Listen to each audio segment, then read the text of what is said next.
Hey everybody, welcome to Always Bored, Never Boring. Recently I received a review copy of the game Dungeons of Doria from Victor Aarons of Exploding 10 Games. I'm pretty selective about the games I feature on the channel, but in this case I jumped at the chance, because Dungeons of Doria is a sprawling dungeon crawler, promising endless adventure, branching campaigns, and mountains of treasure thanks to one of the most expansive loot decks I've ever seen. It's not surprising I was really excited to dive into this game. There is so much to like about it, as you may know if you have previously seen my unboxing and initial thoughts video. But sometimes it happens that a game that should be a slam dunk, that looks perfect for you on paper, falls short of its promise. Often through no fault of its own. Sadly, that is the case with Dungeons of Doria. This game has some truly clever mechanisms, and it's generous beyond the limits of many of the dungeon crawlers offered by larger, more established companies, and I can guarantee there will be a lot of people who absolutely adore this game.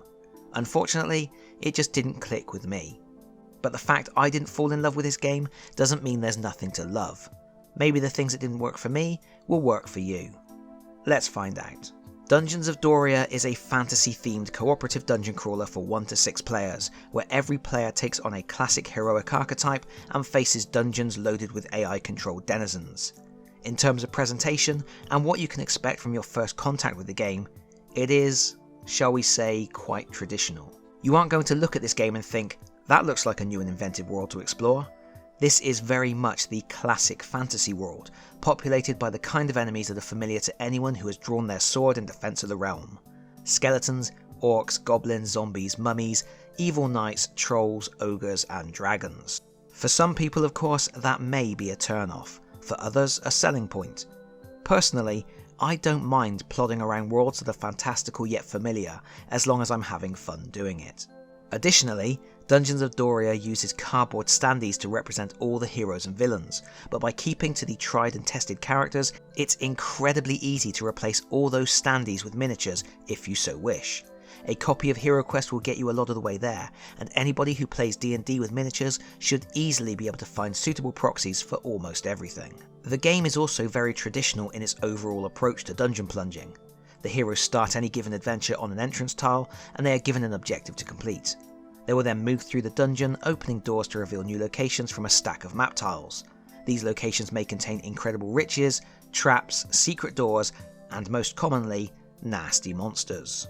All the keystones of a good adventure are there: exploration, enemies, and experience points. Some people might describe the game as derivative. I like to think of it more as a love letter to those classic games that made this genre what it is today. And while the game may at first evoke a cozy sense of familiarity, after removing the box lid, I think that will quickly give way to a sense of awe at the sheer scope of what this game presents. This box is packed with content, and not simply content for content's sake. The game can be played solo or cooperatively, and then you have the option to play one-off dungeon delves using one of the 20 standalone scenarios in the single scenario booklet, or else you can play an interlinked campaign. There are 4 massive campaign books, and each campaign involves playing through 8 or 9 scenarios. However, 2 of the campaigns have branching narratives and more scenarios than you will see in any one playthrough, allowing you to revisit those campaigns and have completely different experiences based on the decisions you made. It's an impressive amount of gameplay, and it doesn't end there. There's a booklet of events that trigger when you enter rooms. These are optional and can be added to any scenario to create new situations and hazardous encounters. And of course, within any given scenario, there is a good deal of randomly generated variation in the enemies you will meet, how strong those enemies are, what abilities those enemies have, and also what treasure you find along the way. In fact, this game includes over 500 loot cards. I've never seen a treasure deck like it. Victor, the designer, seems to perfectly understand that the reason any good adventurer risks their neck is primarily the promise of treasure, and Dungeons of Doria constantly thrusts new magical items and unusual objects into your sweaty grasp. Between the variable factors and the wealth of scenarios and enemies, the out-of-the-box experience is incredibly generous, guaranteeing many hours of gameplay while still constantly finding something new to enjoy.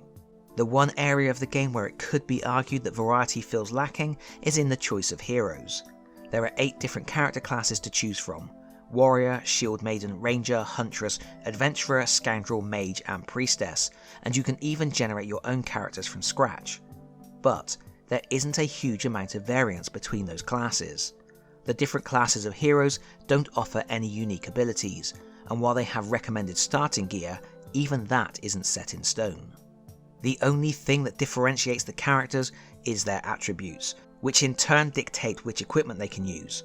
All of their abilities come from that equipment. In other words, while it is naturally easier for your mage to use magical items and easier for your fighter to punch things in the face, any character can technically take on any role within the team if they invest enough experience into improving the necessary stats so they can use the right equipment. This actually gives you much more scope to develop your characters to adapt to any playstyle you prefer, but at the expense of characters developing skill sets that create more of a personal narrative revolving around their starting class. That aside, the character format is quite interesting. Heroes have 6 base attributes each: Strength, Constitution, Agility, Perception, Wisdom and Psi, which is basically psychic power. These attributes have 3 purposes. Firstly, they are used to resolve skill tests. For example, if you want to avoid a falling boulder, you may be asked to roll 2d10. Oh yes, this game uses d10s. More on that in a moment. And then you add your Strength and Agility. If the total matches or exceeds a specified target value, then you avoid the boulder. Secondly, the attributes define which items you are allowed to use, as each item has requirements comprising minimum values in 2 different attributes. For example, to cast the Firewave spell, you must have a Wisdom of 13 and a Psi of 12, while to use a longsword, both your Strength and Agility must equal 12. This is a really neat and logical way to limit access to certain items, and therefore certain skills. After all, if you lack the wisdom to understand the magical scroll, you shouldn't be able to cast the spell on it. However, in practice, at least in the games I played, this can be incredibly restrictive. Many times I have found items that seemed like they would be perfect for a mage, like wands and cloaks, only to discover those items required a high constitution, making them unusable for the paper-thin mage. This issue is somewhat mitigated by the frequency heroes gain access to new equipment, but it can still be frustrating when time after time the loot deck draws reveal items that would be incredibly useful if only you could use them. Finally, the attributes form natural pairs, which are used to derive calculated values by simply adding the stats together and then dividing them by 2, rounding down. Strength and Constitution define your total hit points, which is how much physical damage you can soak. Agility and Perception define your initiative points, which is how early in the round you can activate and how many action points you get to spend to perform actions. And then Wisdom and Psi attributes define your Psi points, which are the points you spend in order to use magical items and spells, or any items with special abilities that require a concerted level of concentration. I thought this was a really clever way to structure the hero attributes, and it makes leveling up a hero quite an interesting prospect. At certain points in the game, after accumulating enough experience points, heroes get to increase one of their attributes by 1 point, and that 1 point increase has multiple ramifications.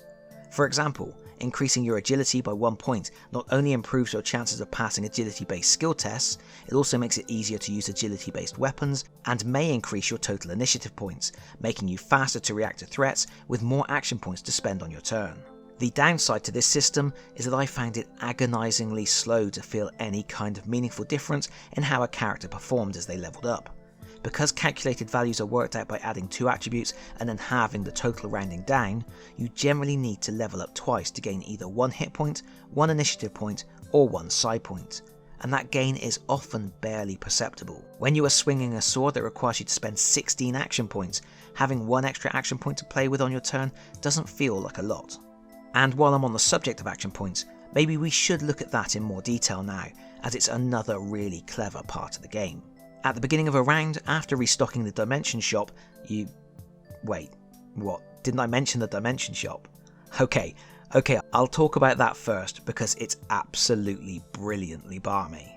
This game wants you to have access to loot, and it doesn't want a silly little thing like being in a life or death scuffle with monsters to get in the way of that. So every hero is carrying a magical dimension pouch, which is directly connected to a store in another realm of existence. At the start of a round, you stock the shop with 3 cards from the loot deck, and then at the end of the round, you can buy cards from the shop. There is no money as such in the game, but every item in your possession has a gold value attached to it, and you can simply discard items with a total gold value equal to the card you want to buy, and then immediately add that new item to your character. It's absurd, but also really fun. You can imagine your hero in the middle of a fight, suddenly reaching into this pouch on his belt to draw out a huge warhammer. And combined with the regular appearance of loot spaces on the map tiles as you explore the dungeons, your heroes can enjoy relatively easy access to lots of new equipment, which is essential because you are really going to need it. But anyway, after stocking the shop, all players will roll for initiative. They roll 2d10 and then add their initiative points. This total defines where they are placed on the initiative track and how many action points they have to play with. Monsters also have an initiative value that determines when they will activate during the round. At the start of the game, most heroes have access to a lot of action points. However, that can change quickly, and should a hero ever end up with less than one action point after they roll for initiative, or they roll a double 1, then they fall unconscious, taking them out of commission for that round. And personally, I'm not a huge fan of that particular rule. Miss-a-turn mechanisms are often frustrating, especially in a game like this where a round of combat can take quite a long time. Even worse, taking a hero out of play just for rolling a double 1 seems cruel in a game that is already rather punishing. Maybe I just feel that way because dice hate me, and I roll far more double 1s than the odds would dictate was normal. But for those heroes who aren't taking a nap, you can start the action phase. This is really neat because the activating character will constantly change. First, the character at the top of the initiative track will choose an action. Every action has an action point cost, determined by how difficult the action is and how long it takes to perform it. So, swinging a warhammer may cost you 18 action points, poking at something with a rapier may only cost you 9 action points. You can even do nifty things like paying additional action points to swiftly draw a stowed single-handed weapon from your belt to attack with that, giving you more flexibility within a battle to switch between approaches for dealing with different threats. After completing the action, the activated character moves down the initiative track a number of spaces equal to the action points spent. If they are still the highest position character, they can immediately act again. If not, the new highest character on the track will activate. And of course, because monsters also have an initiative value, what the heroes are trying to do will regularly be interrupted by the monsters doing their thing. This continues until all the heroes have dropped to the 0 position on the track and every monster has activated once. This approach to activating characters opens up a wealth of interesting tactical choices. Do you go for a weak attack, which won't cost a lot of action points so you can stay at the top of the track and immediately activate again? Do you go for a powerful attack now in the hopes of knocking out an enemy before their turn, knowing that it will put you at the bottom of the track and you won't be able to activate for a long time? Should you spend those extra action points to use a stored weapon? How many spaces should you move when each square of movement is equal to one of your valuable action points? The list of choices goes on. Each turn can really become quite an intricate puzzle, and the more players you have, the more monsters are on the board, and the more equipment you own, the more complex that puzzle becomes. Now, on some turns you won't be fighting. You will be exploring new map tiles and searching for loot, but at its heart, Dungeons of Doria is a very simple, straightforward sort of game. It wants you to kick down doors and take some names, and opening a door will normally generate new monsters for you to deal with. There are spaces marked on every map tile that indicate where new monsters should appear, and the number of spaces you use will depend on the number of heroes in the party. For each space, you are supposed to draw a monster card from the monster deck. A lot of these cards depict, rather unsurprisingly, a monster that will spawn on that space. However, many of the cards have some kind of modifier on them. This might be a power boost to their attack, additional speed, invisibility, or extra hit points, to name just a few. If you draw one of these cards, you set it aside and draw a new monster card. This continues until you draw a monster, at which point all of the modifiers you drew are applied to that monster. Of course, each modifier will make a monster stronger, but many of them will also increase the amount of experience points the monster is worth if you kill it. And this is a really fun concept. It's a good way to vary up monsters so that even when you face monsters you have seen before, there is a chance they will be different in some way. You aren't always fighting the same goblin, because this next one is a shapeshifter, and this next one can teleport, and this next one is a coward, and this next one explodes. But I do feel there is a problem with this system. There is no cap on how many modifiers you apply to a monster. In my very first game, I drew 7 modifiers for the first orc I faced in the very first room. It was like immediately facing an end of level boss, and such a simple thing can lead to combats that grind or are simply beyond the abilities of a hero. For example, we had one adventure where a goblin archer assumed all the skills and attributes of a gargoyle, along with a half-dozen other modifiers, and we simply couldn't hurt it. We lacked any tools that could pierce its defense, so we had to spend the game running away from it, desperately trying to stay one step ahead as we dashed through the dark tunnels in search of a weapon to take it down. This sort of situation must have occurred during the playtesting of the game, so I can only assume it's considered a wacky part of the challenge, but for me, it really harmed the overall experience. I would have to say I would impose a cap on modifiers. I like the idea of saying a maximum of 1 modifier per monster at the start of a campaign, with that maximum increasing by 1 for each successfully completed mission. But I digress. Once the monsters arrive, it's time for some good old-fashioned fisticuffs. Only, not that old-fashioned at all. Combat in Dungeons of Doria deviates significantly from the combat systems many games adopt, not least because, once again, we are using D10s. Using D10s for everything in this game does 2 things. Firstly, it makes everything far more granular. You have a wider spread of results for any interaction.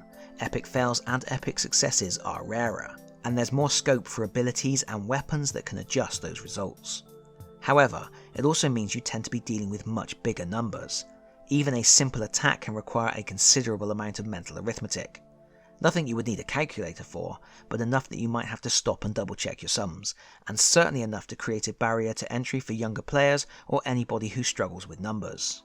Besides using a wide range of larger numbers for combat resolution, there are also some extra little rules that take a little time to learn. To me, it all seemed quite interesting at first, and even now I can appreciate how clever the combat system is, but I have to admit, the more I played, the more I started wishing for a more elegant, streamlined combat system. First, you look at the attack value on your weapon. For example, the longsword is 3d plus 5. That means you roll 3d10 and add 5 to the total. However, any 10s explode, which means you can roll them again, generating higher scores. Next, the target will defend. This involves selecting a weapon to parry with and rolling the listed defense dice for it. If you were to defend with the longsword, for example, you would roll 2d plus 5. If a hero is ever in a situation where they don't have a weapon to parry with, or they don't wish to use a weapon to parry, they can instead dodge. This gives them a basic defense roll of 2d10 and means there is always a chance for an unarmed character to avoid damage. The total attack and defense is then compared. If the attacker scored equal to or greater than the defense roll, they successfully hit the target, and they inflict the number of wounds listed on the weapon used, which in our example of the longsword would be 2. This amount is deducted from the target's hit points. So far, so straightforward. However, it doesn't end there. First of all, you have to consider critical successes. No, critical successes are not the same as natural 10s, which, as we have already learned, will explode. A critical success is scored for each 10 points by which you exceed your target. So if a hero rolled 32 to attack, while a monster rolled 11 to defend, the hero would score 2 critical hits. For each critical hit when attacking, you get to add 1 to the damage you inflict. This is important because many targets will have armor. When you hit something with armor, unless you have a means of circumventing that armor, you have to deduct the armor from the amount of damage, and only the remainder is applied against the target's hit points. Considering most of the starting and low-level equipment only inflicts a single point of damage as standard, and numerous enemies, even level 1 enemies, have at least 1 point of armor, it is not uncommon to successfully strike a monster only to have the attack ping off harmlessly because you didn't roll high enough to score any critical hits. This is actually what happened to me and my players when we were confronted with the aforementioned Gargoyle, a level 2 enemy which had a defense of 2d plus 5 and 2 points of armor. It became quite bothersome to deal with when in some cases it was necessary to roll a double critical just to inflict 1 wound. Of course, monsters don't get it all their own way, and heroes also have access to armor, but there's a twist. When a hero takes damage, they can choose any one piece of armor they have equipped to take the brunt of the damage. This will reduce the incoming damage, but will also damage the armor. Until you expend the number of action points listed on the armor to fix it, you can't use that armor again. So, for the really chunky armor, you may only be able to use it once per fight, if not once per mission. It is, however, worth noting that every piece of armor has a vulnerability, one element that it's weak against and will not block. If you can use an attack with the matching elemental symbol, you can completely ignore the target's armor. I found this almost essential in order to inflict damage on some of the stronger foes. Oh, and it doesn't end there, because in addition to exploding dice, critical successes, armor and elemental vulnerabilities, there are also fumbles to consider. You will fumble if you roll at least 2 1s, or a single 1 if you are only rolling 1 dice. When you fumble, the weapon you are using to attack or defend with is damaged and will need to be repaired before you can use it again. Furthermore, a fumble adds 1 critical result, which means if you are defending, you are going to take 1 additional damage. Ranged combat works in exactly the same way, except you have to factor in range and line of sight. I have to say, the line of sight rules in this game are particularly generous. As long as you can draw a line from any part of your square to any part of the target square without crossing a wall or some rubble, then you can take a shot. That's really good because it means you spend hardly any time at all worrying about what you can see, and that keeps the gameplay moving. Using a magic spell is also very similar, except when using a spell, you have to pay the psi points cost in addition to the action points cost. When defending against a spell, rather than using a weapon to parry or making a dodge roll, you instead have to make a psi resistance roll.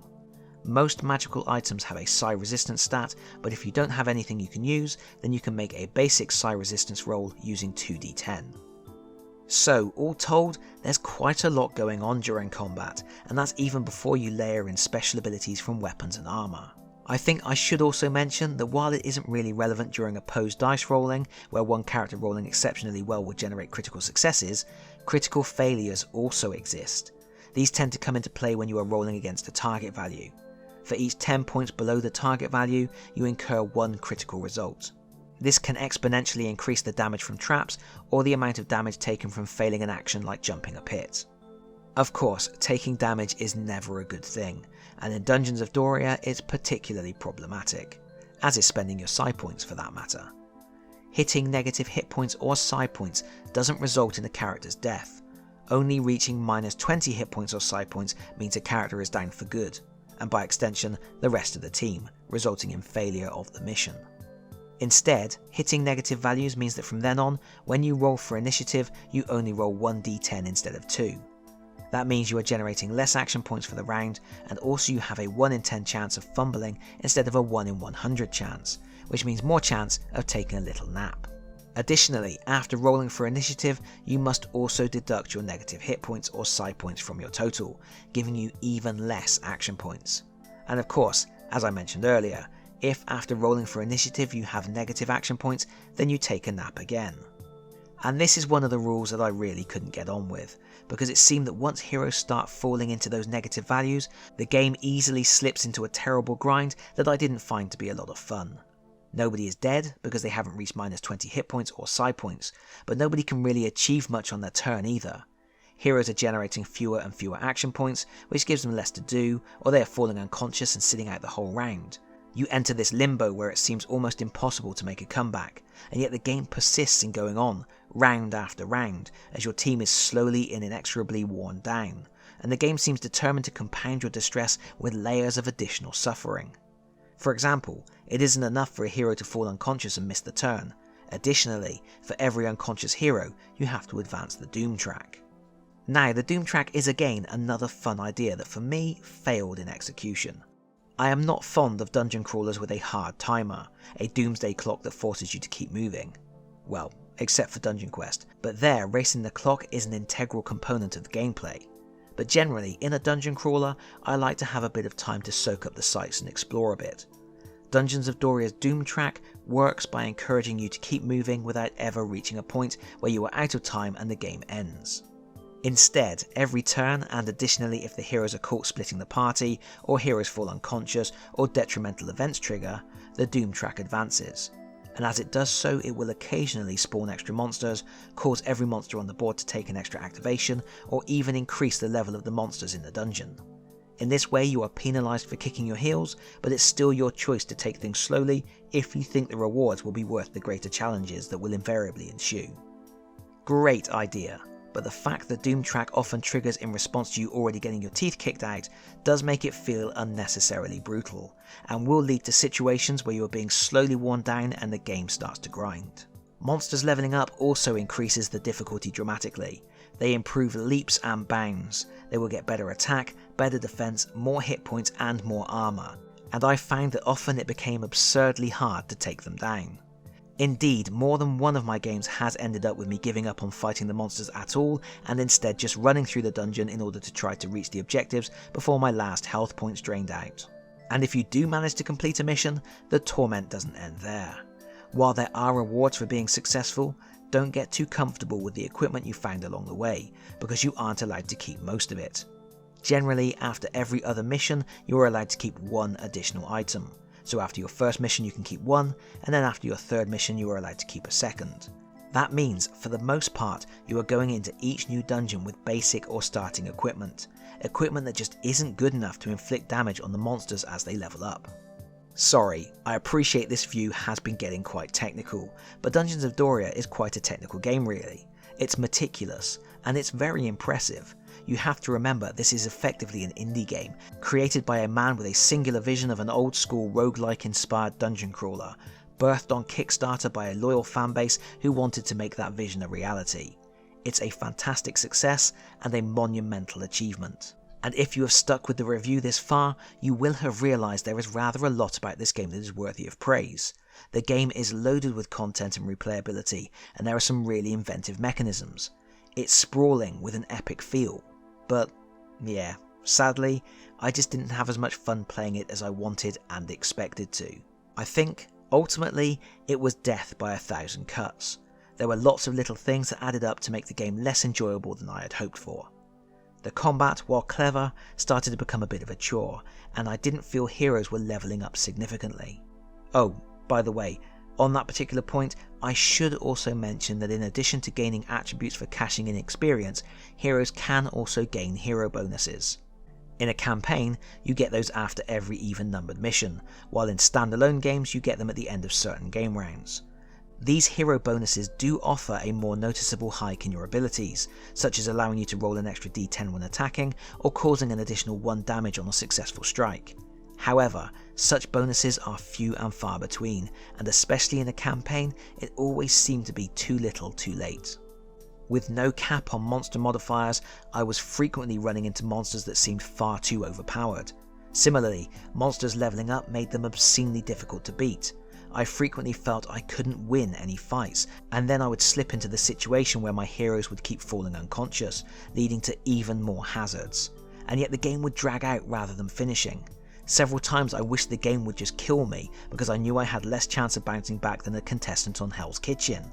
There was one particular situation where my team was confronted with a vampire. Vampires have a special ability where any damage they inflict gets added to their own health, and they are allowed to use this ability to go above their starting health limit. Every time we hit that darn vampire, it would invariably hit us on its next activation, taking back all the health it had just lost and a little extra. It was a battle that we could not win and which would not end. And then, on the rare occasions when I emerged victorious, all my glorious loot, the loot that is such a big part of the game and which, if you remember, determines all the abilities and actions you can take on your turn, gets unceremoniously taken away, even though you are about to face an even tougher challenge in the next dungeon. Ultimately, the game started to feel like a bit of a chore. I was doing lots of dice rolling and lots of maths, but I didn't feel like I was achieving much.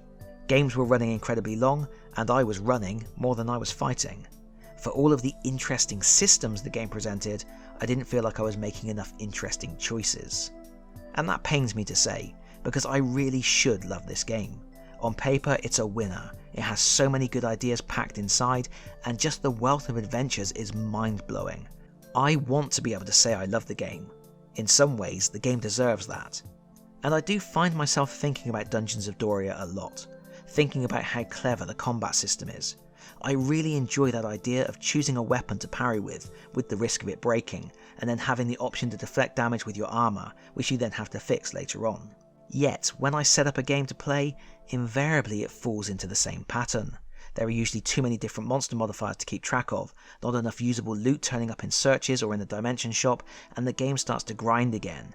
I stop asking myself what do I want to do this turn, I start asking myself what can I do this turn. I suspect many of the issues I have would be easy to house rule, but I have so many dungeon crawlers that I already love and play often, and a whole lot more I still want to try.